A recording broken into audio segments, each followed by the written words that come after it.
એમ બે આજ પૂનમ ચૈત્રી પૂનમ હનુમાન જયંતિ. આજ આપણે દેવી ભાગવતમાં અધ્યાય 7 વિશ્વ અહંકારથી ઘેરાયું છે.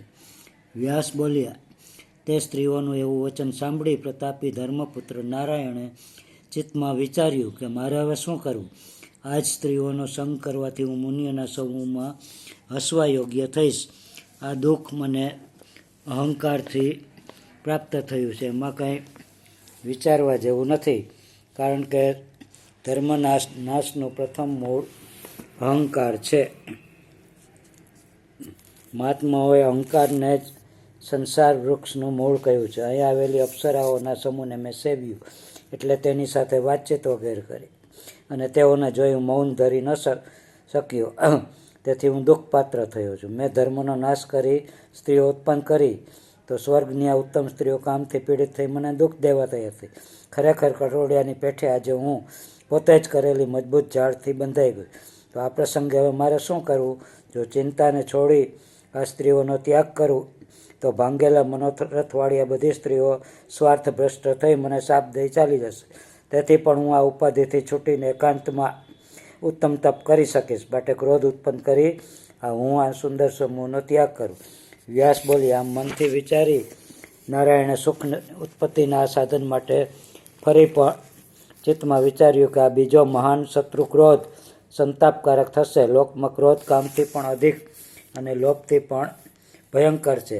ક્રોધથી જીતાયેલો મનુષ્ય પ્રાણોનો ઘાત કરનારી, સર્વ પ્રાણીઓને દુઃખ આપનારી અને નરકરૂપ બગીચાની નદીરૂપ હિંસા કરે. જેમ ઘર્ષણથી થયેલો અગ્નિ વૃક્ષને બાળે છે, તેમ દેહમાં થયેલો ક્રૂર ક્રોધ દેહને બાળે છે. વ્યાસે કહ્યું, એમ વિચારતા દિનચિત ભાઈને ધર્મપુત્ર નાના ભાઈ નરે આ સત્ય વચન કહ્યું.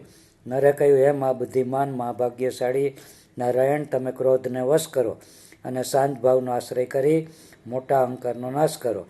પૂર્વે અહંકારરૂપ દોષથી આપણું તપ નાશ પામ્યું, અને તે અહંકાર તથા ક્રોધને લીધે જ અસુર પ્રહલાદની સાથે દેવતાએ 1000 વર્ષો સુધી આપણને મહા અદ્ભુત યુદ્ધ થયું હતું. હે દેવશ્રેષ્ઠ, તેમાં આપણે જ વધારે દુઃખ પામ્યા.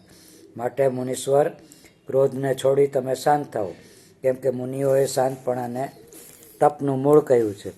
વ્યાસ બોલ્યા, એવું તેવું વચન સાંભળી ધર્મપુત્ર નારાયણ શાંત થયા. જન્મેજયે પૂછ્યું, હે મુનિશ્રેષ્ઠ, આ મને સંશય થાય છે કે મહાત્મા પ્રહલાદ વિષ્ણુ ભક્ત અને શાંત હતા, છતાં તેમણે પૂર્વે યુદ્ધ કેમ કર્યું હતું? વળી ધર્મપુત્ર બંને નરનારાયણ ઋષિ અત્યંત શાંત મનવાળા તપસ્વી હતા, છતાં તેમણે યુદ્ધ કેમ કર્યું હતું?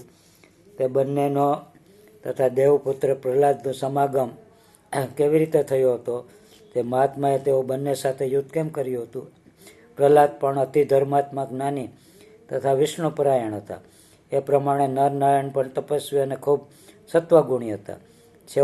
તેઓ બંનેને તથા પ્રહલાદને પરસ્પર જો વેર થયું, તો તપ તથા ધર્મમાં કેવળ પરિશ્રમ જ કર્યો ગણાય, બીજું કંઈ ફળ જ ન મને.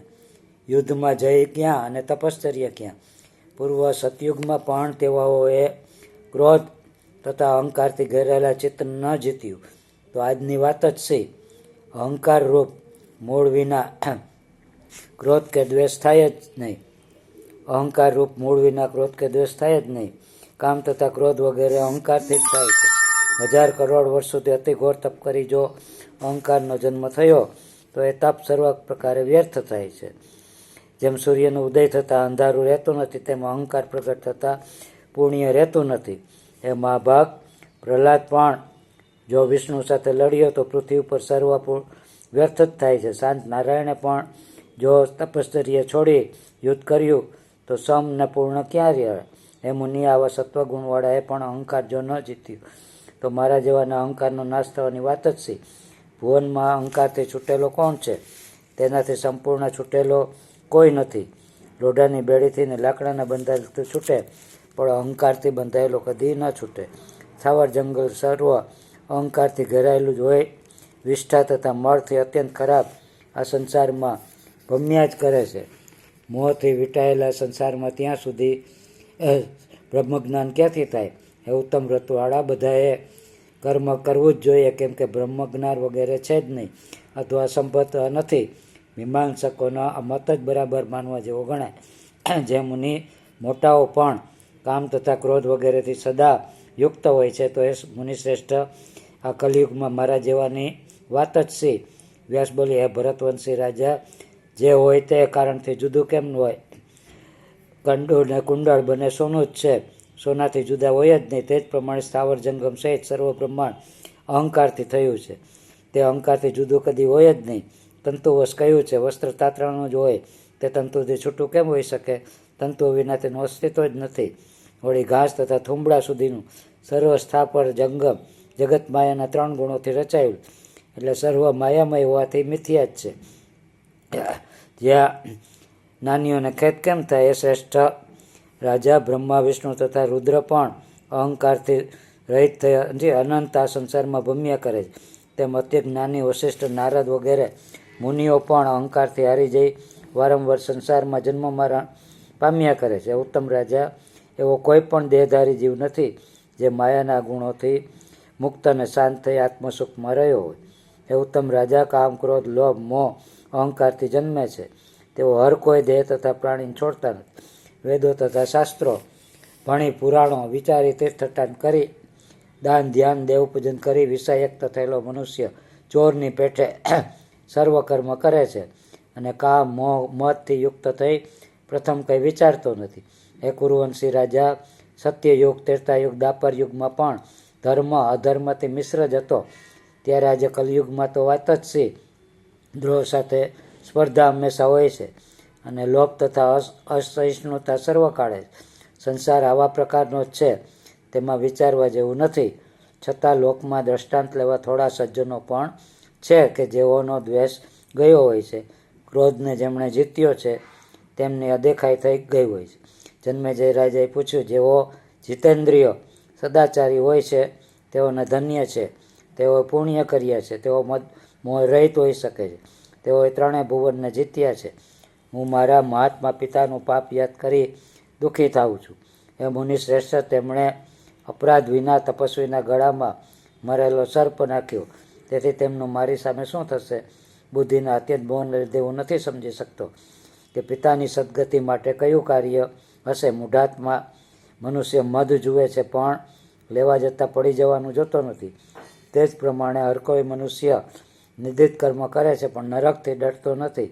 પ્રહલાદની સાથે નરનારાયણનું ઉગ્ર યુદ્ધ પૂર્વે કેવી રીતે થયું હતું તે મને કહો. પ્રહલાદ પાતાળમાંથી મહાતીર્થ સારસ્વતમાં કેમ ગયા હતા તે મને કહો. પવિત્ર બદ્રી આશ્રમમાં રહેતા શાંત તપસ્વી શ્રેષ્ઠ નારાયણે કયા કારણે યુદ્ધ કર્યું હતું? એ માન આપનારા, ધન અથવા સ્ત્રી માટે પરસ્પર વેર થાય છે, પણ નરનારાયણ તો સર્વ ઈચ્છાથી રહિત હોવા છતાં મોટું યુદ્ધ કયા કારણે કર્યું? પ્રહલાદ પણ ધર્માત્મા હતા, છતાં તેમણે નરનારાયણ મુનિને સનાતન દેવ જાણ્યા તેમની સાથે યુદ્ધ કેમ કર્યું? એ બ્રહ્મણ, આ કારણથી હું વિસ્તારથી સાંભળવા ઈચ્છું છું. ઇતિ શ્રી દેવી ભાગવત ચતુર્થ સ્કંદ વિશે અધ્યાય 7મો સમાપ્ત. સર્વમંગલ માંગલ્યે શિવે સર્વાસ્તાધિકે શરણ્યે ત્રંબકે ગૌરી નારાયણી નમોસ્તુતે. સર્વસ્થા સૌ સુખિતાઓ, સર્વનું આરોગ્ય શ્રેષ્ઠ બને, સર્વ આનંદ કરો. અસ્તુ અસ્તુ મંગલ મંગલ.